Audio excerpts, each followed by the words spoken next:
Hi guys! Welcome back to my YouTube channel. Today's video ay ituturo ko naman po sa inyo ang step-by-step guide kung paano po gumawa ng account sa PhilHealth Online o mag-register sa PhilHealth Online. So ano nga ba ang purpose o ang reason at advantages kung bakit po tayo kailangan na gumawa ng account sa PhilHealth dito po sa online? Unang-una, kapag tayo po ay may account na sa website o sa PhilHealth Online, ay maaari na po natin makita ang status ng ating account, which is makikita din po natin dito ang lahat ng information na ating kailangan. At malalaman din po natin kung magkano o nakailang hulog na po ba tayo sa PhilHealth at iba pang transactions. At simulan na po natin ang tutorial pagkatapos ng maikling intro.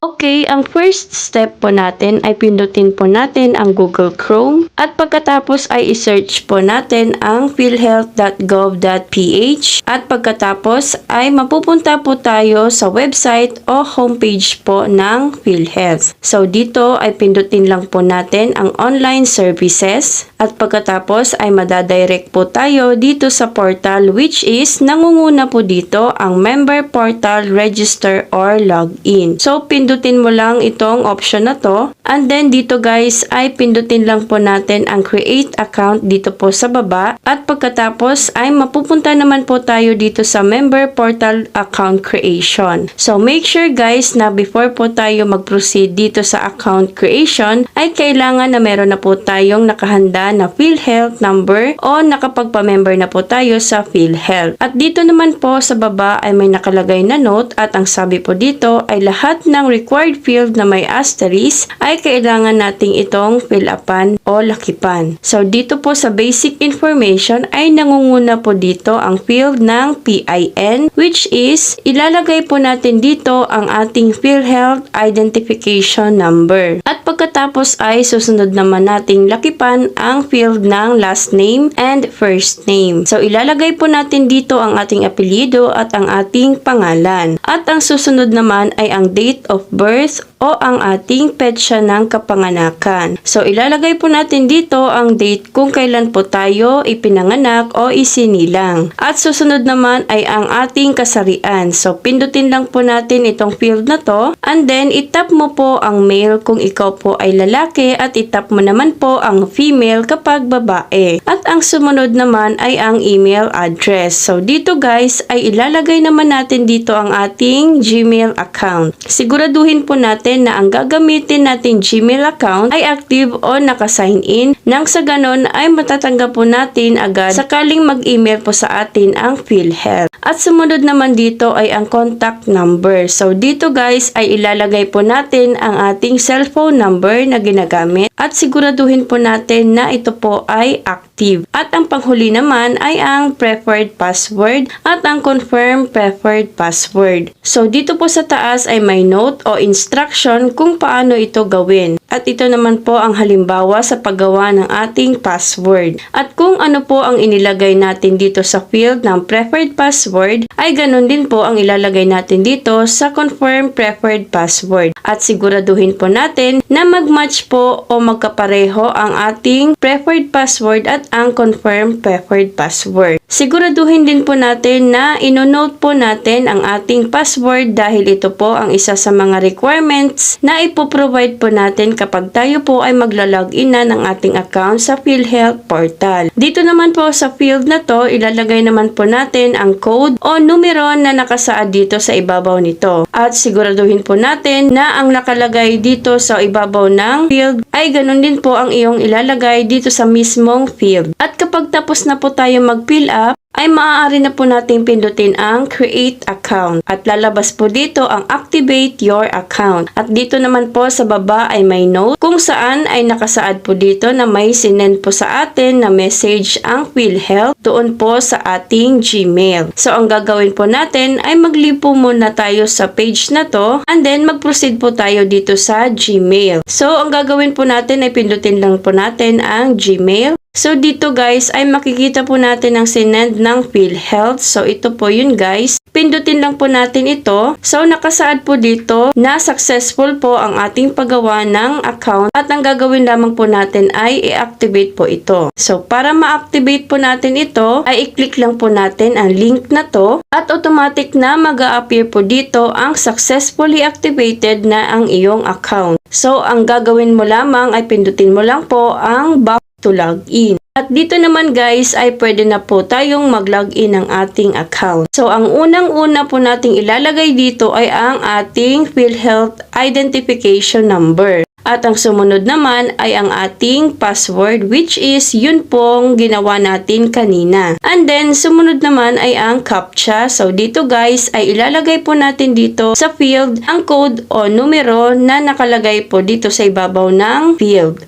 At pagkatapos ay pindutin naman po natin ang login. Then after that ay mapupunta po tayo dito sa member information. So ibig sabihin ay nakapag-login na po tayo sa ating account. So dito ay pwede na po nating i-check kung ano ba ang status ng ating account dito sa PhilHealth. For example na lamang kapag chinek po natin ang ating contribution. So ang gagawin lang po natin ay pindutin lang po natin ang 3 lines o ang 3 linya dito po sa itaas. Then pindutin naman po natin ang premium contribution. At pagkatapos ay lalabas po dito ang summary o total amount po ng ating contribution. At sa baba naman ay ang history or lists po ng date kung kailan po tayo nagsimulang maghulog hanggang sa latest contribution po natin. At maaari din po nating i-print o i-download ang ating MDR or Members Data Record. So ang gagawin lang po natin ay pindutin lang po natin dito ang print MDR. Pagkatapos ay pindutin naman po natin ang download. At mapupunta po tayo dito sa mismong form po ng MDR na kung saan ay nakalagay na po dito ang lahat ng information na ating kailangan. Para ma-print po ito, pindutin lang po natin ang 3 tudok dito sa itaas ng form. Pagkatapos ay pindutin naman po natin ang print. Pagkatapos ay pindutin naman po natin ang save as PDF. At pindutin naman po natin ang view all printers.